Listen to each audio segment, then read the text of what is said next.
네, 정보통신 기사 기출문제 보겠습니다. 좀 더 많은 자료를 원하시는 분은 그냥 카페에 오시면 체계적으로 자료가 정리되어 있습니다. 네, 안녕하세요. 이번 시간에 흐름 제어 레이어 2 제어를 보겠습니다. 이 흐름 제어는 뒤에 그 11장에 있는 여기 레이어 3, 레이어 4 이 제어랑 같이 꼭 공부하시기 바랍니다. 여기 보면 혼잡 제어는 네트워크 구간이다 핵심이고요. 흐름 제어 엔드 투 엔드 종단 구간이다. 요거 핵심이기 때문에 이걸 꼭 갖고 가시고요. 레이어 3, 레이어 4나 여기 보면 레이어 2랑 레이어 3, 레이어 4를 구분해야 되는 거고요. 레이어 2는 주로 미디어 액세스 컨트롤 얘기가 있고, 레이어 3는 이제 패킷 얘기가 있으니까요. 여기 레이어 4는 세그먼트 이런 얘기가 있어야 되니까 이런 키워드를 갖고 정답을 찾으시기 바랍니다. 예, 좀 빨리 보겠습니다. 기출 내용을 보면 X.25 인터페이스 프로토콜에서 자 X.25 나오니까 레이어 2 잡으셔야 되는 거고요. HDC 나오니까 레이어 2 잡아야 돼요. 그래서 표현 계층, 물리 계층, 네트워크 계층 다 빼고 데이터 링크 바로 잡으셔야 됩니다. 그래서 X.25는 맥 주소고 충돌 방지를 위해서 오류 제어, 흐름 제어 등을 한다. 그래서 데이터 링크 계층과 TCP 계층으로 이제 나눠놨는데요. 여기 보면 TCP 계층에 에러 제어, 오류 제어, 혼잡 제어가 있는데 여기 혼잡 제어가 여기 없지 않냐라고 질문할 수 있는데 이쪽에서 미디어 컨트롤에서 혼잡 제어를 합니다. 그래서 혼잡 제어는 레이어 2에서도 하고 어떻게 보면 레이어 3 IP 단에서도 할 수도 있고 레일 4에서도 할 수 있기 때문에 다 같이 있다고 보시는 게 맞아요. 그래서 에러 제어가 이제 스탑 앤 웨이트도 있고 슬라이딩 윈도우에 또 고백 N 방식도 있고 셀렉트드 ARQ 방식도 있을 수 있는 거죠. 일단 노이즈가 없는 채널은 이건 가상의 채널이니까 의미가 없는 거고요. 대부분 노이즈가 있는 채널이고 이 안에 스탑 앤 웨이트 고백에 셀렉티브 ARQ 방식이 이제 발전해 왔다. 그렇게 보시면 될 것 같고요. 스탑 앤 웨이트 방식은 흐름 제어 방법으로서 송신자가 한 번에 프레임을 보내면 수신자가 잘 받았다고 다시 응답 메시지를 기다리는 거죠. 그래서 송신자가 수신자에게 동기되어서 송신자는 확인 아크를 받을 때까지 전송을 중지하고 기다리기 때문에 신뢰성 있는 통신이 가능하지만 너무 늦다는 게 문제죠. 이런 걸 개선하기 위해서 한 번에 많이 보내는 고백의 ARQ라든지 잘못된 것만 다시 보내는 셀렉티브 ARQ 이런 것 쪽으로 이제 발전한 거죠. 그래서 흐름 제어는 제가 앞서 얘기한 것처럼 호스트와 호스트 간의 스탑 앤 웨이트 슬라이딩 윈도우를 하는 거고요. 혼잡 제어는 네트워크 간에서 또는 호스트와 네트워크 간에서 있는 방법이 되는 거고요. 이 안에 이제 오픈 루프와 이제 클로즈 루프 방식이 있는데 오픈 루프는 혼잡이 발생하기 전에 방지하는 정책, 클로즈 루프는 혼잡이 발생한 후에 완화하는 기법인데 개념적인 거니까 참조하시고요. 데이터 링크 연결 제어 기법은 연결 제어하는 인콰이어 아크 방식 또는 폴리셀렉트, 흐름 제어의 스탑 앤 웨이트 ARQ 슬라이딩 윈도우, 에러 제어도 스탑 앤 웨이트 ARQ 슬라이딩 윈도우 다 있는 거고요. 혼잡 제어 안에 오픈 루프랑 이제 클로즈 루프가 이제 구분된다는 거죠. 여기까지는 시험이 잘 안 나오지만 최근에 좀 나오고 있는 동향이 되겠습니다. 이거 뒤에서 다시 설명드릴게요. 흐름 제어는 여기 보신 것처럼 너무 많이 보내는 거잖아요. 송신자 대비 수신 측의 처리 용량을 넘어서면 안 되기 때문에 송신자와 수신자 사이에서 데이터의 속도를 유지하고 관리하기 위해서 과도한 부담을 겪지 않고, 그러니까 수신 측에서 너무 많이 받을 수가 없는 경우에 이런 것들을 이제 송신 측에서 다시 제어해서 보내는 방법으로서 송신 장치 또는 네트워크 세그먼트가 송신자보다 느린 속도로 작동하게 하는 시나리오가 되겠습니다. 흐름 제어 기법은 수신기 끝에 데이터 손실 및 버퍼 오버플로우를 방지하는 데 도움이 되겠습니다.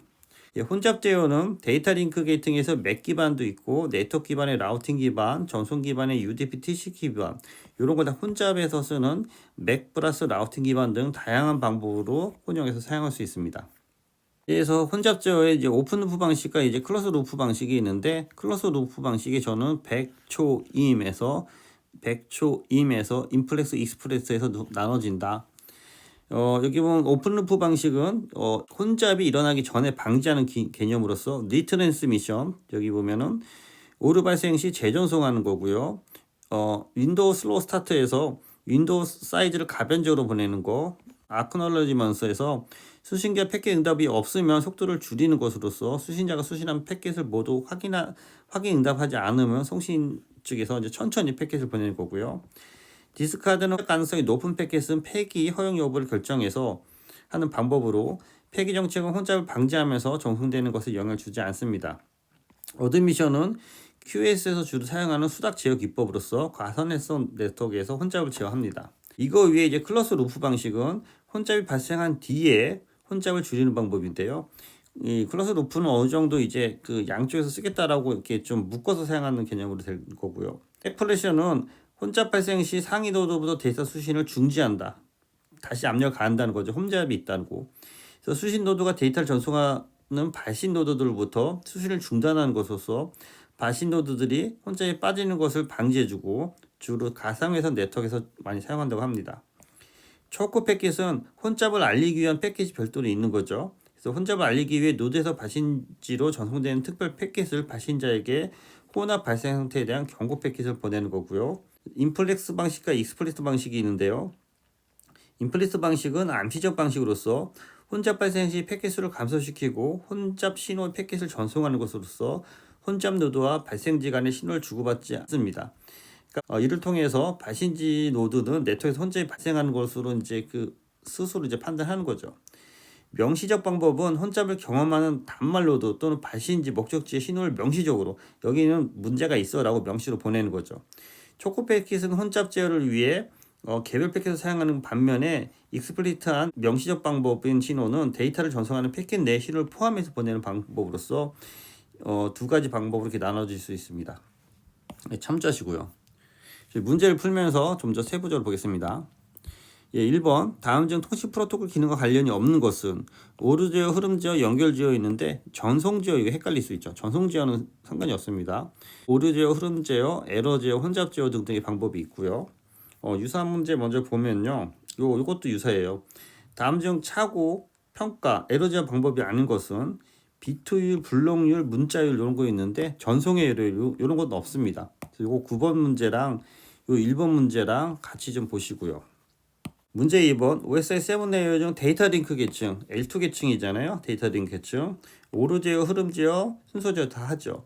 텍스트의 압축 암호화는 프레젠테이션 레이어에서 하는 거잖아요. 그래서 이게 프레젠터 레이어이기 때문에 정답이 2번으로 잡으셔야 되는 거고요. 3번 데이터 링크 계층의 기능에 관한 설명으로 틀린 것은 인접 노드 간의 흐름 제어, 에러 제어 등을 하죠. 매치 공유의 미디어 액세스 컨트롤을 하고요. 여기 보면 패킷이란 말은 나오면 안 되죠. 레이어 2니까. 그래서 정답이 3번이 되는 거고 프레임을 노드에서 전달하는 부분이 되겠습니다. 4번 프로토콜의 기능 중 송신 측 개체로부터 오는 데이터의 양이 속도를 수신 측에서 조절하기 위한 거. 송신과 여기 수신에 여기 네트워크가 있는 거 엔드 투 엔드 컨트롤하는 거 요거 제가 흐름 제어라고 여기서 얘기했죠. 여기 흐름 제어, 송신과 수신의 여기 흐름 제어, 네트워크는 혼잡 제어가 되겠습니다. 이거 구분하시고요.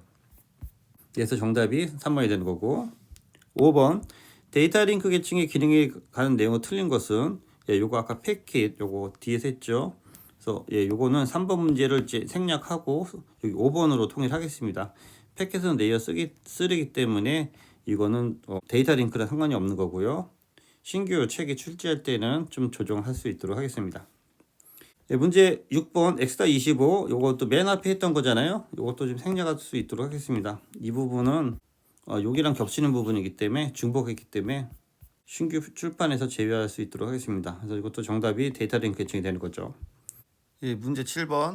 OSI 7 계층에서 물리적 연결을 이용해서 신뢰성 있는 정보를 전송하고 동기화, 오류 제어, 흐름 제어. 자, 이런 문제가 나오면은 패킷이란 말이 있는지 또는 포트라는 말이 있는지 이런 것들을 봐야 되는 거죠. 그런 말이 전혀 없기 때문에 전송 계층, 네트워크 계층, 물리 계층에 대한 어떤 의미가 없기 때문에 기본적으로 데이터 링크 계층을 잡아주셔야 될 것 같습니다. 그래서 TCP/IP의 흐름 제어, 오류 제어, 혼잡 제어 부분이 있는데 용어가 대부분 데이터 링크 계층에 관련된 기본적으로 동기화, 오류 제어, 흐름 제어 하면은 데이터 링크 계층으로 잡아주셔야 될 것 같습니다. 7번 OSI 7 계층 중 시스템 간의 전송도 상에서 순서 제어, 오류 제어, 회복 제어, 흐름 제어 기본적으로 하는 거. 이거 데이터 링크 계층. 전용 L3나 L4에 관련 게 안 보이네요. 그래서 데이터 링크 계층으로 잡아주셔야 되는 거고요. 9번 했고요. 10번 다음 네트워크의 혼잡 현상을 해결하기 위해 사용되는 제어 기법이 아닌 것은 요거는 아까 이 부분을 보셔야 될 거잖아요. 이 부분은 여기 보면은 오픈 루프랑 크로스 루프에서 백, 초, 임, 리트랜스미션, 윈도우 슬로우 스타트, 아크 이런 거랑 관련돼 있는 거죠. 그래서 선택적 재정송, 셀렉티브 ARQ는 요거는 그 ARQ 방식에서 그 진화된 방법으로 레이어 2에서 쓰는 방법이기 때문에 상관이 없고요. 패킷을 폐기하거나 버퍼 할당하거나 초코 패킷을 통해서 제어하는 것, 혼잡 제어라고 할 수 있겠습니다. 여기 선택적 재전송은 흐름 제어로 보시는 게 더 나을 것 같아요. 정답을 2번으로 보시면 될 것 같습니다. 그래서 여기는 네트워크에 대한 혼잡이고, 여기 보면은 이거 선택적 재전송은 아까 제가 말씀드린 것처럼 엔드 투 엔드 간에 제어를 하는 거기 때문에 흐름 제어로 봐서 정답을 2번으로 하겠습니다. 11번 다음 중 동일한 데이터를 2회 송출, 2번 송출해서 두 개의 데이터를 비교 체크함으로써 에러를 검출하는 거 2번 전송한다. 그래서 여기 보면은 연속 송출 방식으로 잡아주시기 바랍니다. 연속 송출 방식이 되겠습니다. 12번 다음 중 수신축에서 설정한 크기만큼 세그먼트를 전송할 수 있게 하여 데이터의 흐름을 동쪽으로 조절하는 거. 예, 이런 것들을 우리가 그 슬라이딩 윈도우라고 합니다. 여기 보면은 수신축에서 설정한 어떤 패킷의 크기가 있는데요. 이것을 점점 이렇게 늘려나가는 거죠. 늘려나가면서 2개, 4개, 8개 계속 이렇게 배수 늘려나가면서 데이터의 흐름을 동쪽으로 제어하는 거, 이거를 슬라이딩 윈도우 방식이라고 할 수 있겠습니다.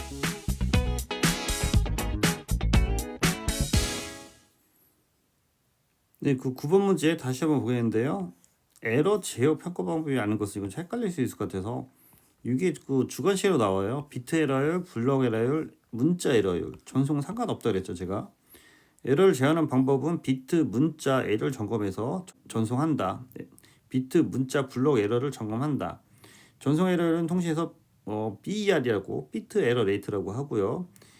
이거를 이제 얼만큼 에러가 발생했는지를 비트를 이제 찾아내는 거죠. 그래서 10-6승이라는 것은 전체 여기 보면은 1, 0, 6개 중에서 1개 정도 에러가 발생한 걸 의미합니다. 요게 그 24년도 1회 실기 시험에도 나왔었는데요. 데이터 전송의 회선 품질의 척도로 사용하는 것으로서 데이터 전송의 정확도를 나타내는 3가지 오류를 쓰고 오류 방식에 대해서 통신 품질 평가 척도로 사용하는 것을 쓰시오라고 했는데요. 자, 여기 보시면은 이걸 BER, FER, CER 적어줘야 되는 거죠. 디지털 통신 방식에서 통신 품질의 평가 척도를 사용하는 것은 그 중에서 BER이다. 그래서 여기 이 중에서 디지털 통신 방식에서 평가 척도로 사용하는 거, 아까 제가 뭐 12만에서 6승이면은 1에 0에 6개 중에서 1개 비트가 깨진다. 그래서 우리가 BER을 측정한다고 하는 거죠. 그래서 이것도 알으셔야 될 것 같아요. BER, 비트 에러 레이트, 전송 총 비트 중 오류 비트의 수, FER, 프레임 에러 레이트, 데이터 네트워크에서 프레임 단위로 전송될 때 총 전송 프레임 수에 대한 오류 발생에 대한 비율, 또는 블록 에러 레이트, 디지털 회로에서 전송된 총 블록 수에 대한 오류, CER, 캐릭터 에러 레이트, 문자나 음성 등에 대한 거고요. 전송 에러란 이런 것들은 별도로 없습니다. 그래서 이러한 그 비트라든지 프레임이라든지 블록이라든지 캐릭터를 측정해야 되잖아요. 그러니까 1비트, 0이냐 1이냐 1비트, 또는 프레임, 하나의 프레임, 또는 하나의 블록, 또는 하나의 캐릭터 문자가 되는 거지. 전송이라고 하면은 말은 그럴싸하지만 이게 단위가 안 보이잖아요. 단위가 정확한 단위가 없고 실체가 없는 거죠. 실체가. 여기 보면 전송 에러율 이런 것들은 별도로 측정이 안 되는 거죠. 그거 참조해서 요거 실기랑 연결되니까 꼭 같이 정리하시기 바랍니다. 네, 이상입니다. 수고했습니다.